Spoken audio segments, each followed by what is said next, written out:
we own Geico now because of that librarian directing me to some other book and then following through on that. It's the chance. I read about 1/5 the pace that Bill does, but I still spend 5 or 6 hours a day reading. I mean, it just, you can learn so much. I particularly love biography, just to be able to live the lives of these people that have been so, and see them so extraordinary, the lessons and the discouragements they face, just everything about it. So you can't get enough of reading it.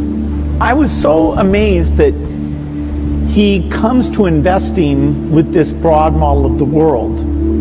So one of the first questions he asked me was, hey, Microsoft's a small company, IBM's this huge company. Why can you do better? Why can't they beat you at the software game that you're playing? And I always, every day I was thinking about, okay, what advantage do we have? What do we do? But nobody ever asked me that question. And we talked about the economics of software, which is a very different and special thing, and he could relate it to things that he'd seen. And I didn't understand banking, why some get ahead and some don't, and so he was able to put that in very clear terms.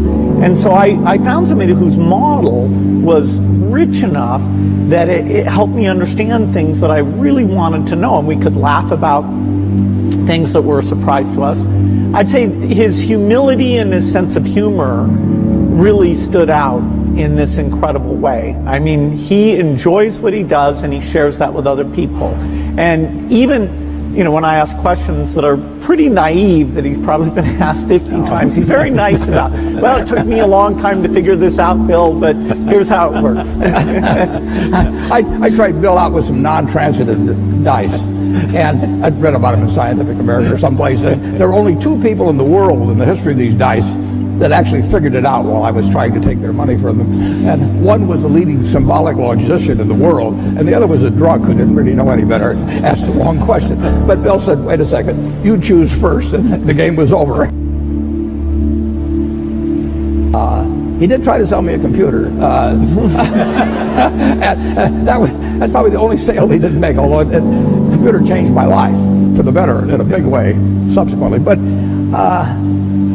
well, he just had this same curiosity. Yeah. And the other word you have used is focus. Well, the focus is no question about it. I mean, both of us got to where we are in a big way because of focus. Just think of what it would have been like in 76, nothing here. Yeah. And now we've got... And the velocity of change. Oh, it just keeps moving. Day. I mean, guys like Bill, they don't quit. I mean, he moves on to something like polio. He mentions 50 cases in the world. There were more than 50 in the ward where I went when I was a teenager to see a friend of my sister's, and they were all in these rocking machines and everything. They were destined to a terrible, terrible life, and it was just one ward in Omaha, and now that's the yearly total, thanks initially to, as well as currently, to Rotary and some, but people kept working on it. This world moves forward, and it's been doing. I bought my first stock when I was 11 in April of 1942. The Dow was 100. If you haven't looked, it's 20,000. Something good must have happened in between. So taking on big, meaningful projects together is the first thing we can do to create a world where everyone has a sense of purpose. The second is redefining our idea of equality so everyone has the freedom to pursue their purpose. Now, many of our parents had stable jobs throughout their careers, but in our generation, we're all a little entrepreneurial, whether we're starting our own projects or finding our role in another one. And, that's great, because our culture of entrepreneurship is how we create so much progress. An entrepreneurial culture thrives when it is easy to try lots of new ideas. Facebook wasn't the first thing I built. I also built chat systems and games, study tools and music players, and I'm not alone. J.K. Rowling got rejected 12 times before she finally wrote and published Harry Potter. Even Beyonce had to make hundreds of songs to get Halo. Every generation expands its definition of equality. Previous generations fought for the vote and civil rights. They had the New Deal and Great Society.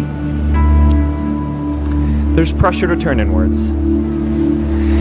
This is the struggle of our time. the forces of freedom, openness, and global community against the forces of authoritarianism, isolationism, and nationalism.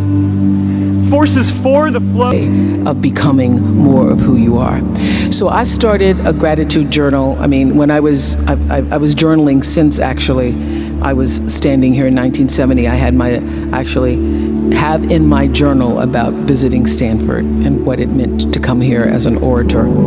And for years, all of my journals were filled with, he done love me, I can't believe she did that to me, and this is what happened today. And about the late 80s, someone introduced the idea of a gratitude journal to me. Gratitude journaling has become a spiritual practice that leads to a more enhanced and meaningful life, and you can start it today. And you can, I guarantee, if you did it for a week, you would see a difference. Because every day, and I'll do it when I go home, 5 things I write down that I am grateful for, or that brought me joy, or opened my heart space. And by practicing gratitude, what you realize is that you wake up in the morning thinking about what are those 5 things going to be, because some days there's only 3. And then you have to take a breath, inhale, that's 1, exhale, that's 2. Okay? I made my 5, that's all I got today.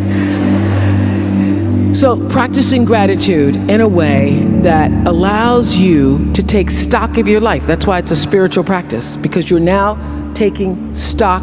You choose first, and the game was over. He did try to sell me a computer. That's probably the only sale he didn't make, although the computer changed my life for the better in a big way subsequently. But, well, he just had this same curiosity. Yeah. And the other word you have used is focus. Well, the focus is no question about it. I mean, both of us got to where we are in a big way because of focus. Just think of what it would have been like in 76, nothing here. Yeah. And now we've got... And the velocity of change. Oh, it just keeps moving. Day. I mean, guys...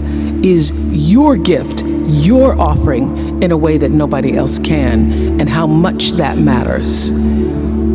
It matters to you, it matters to the people that you love, and it matters to our planet that you are here. It's just, you know, it's a miracle. It's a miracle that we get to be here. And when I think of my life and the fact that nobody really kind of wanted me in the beginning, my father had sex with my mother one time. Can you imagine? That was a powerful scene.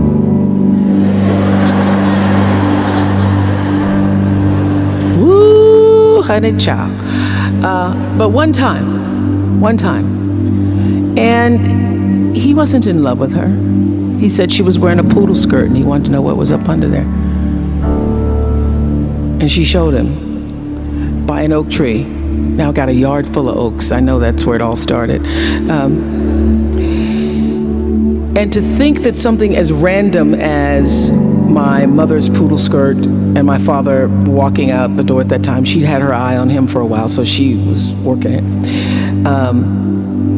To think that something as random as that would create a little Negro child in Mississippi who grew up and had and has had and continues to have the opportunities that I've had, that is, I can assure, that is nothing but grace.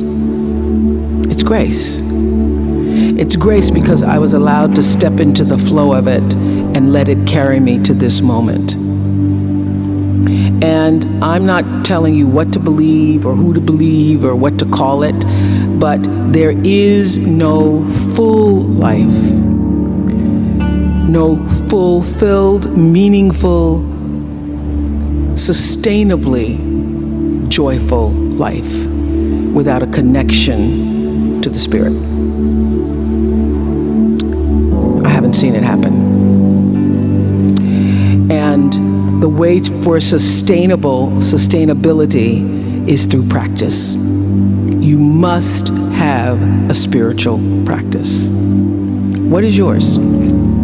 Well, for some people, it is going to church, and that's where they nurture themselves. I believe that creativity, artful expression, prayer, conscious kindness, empathy, consistent compassion,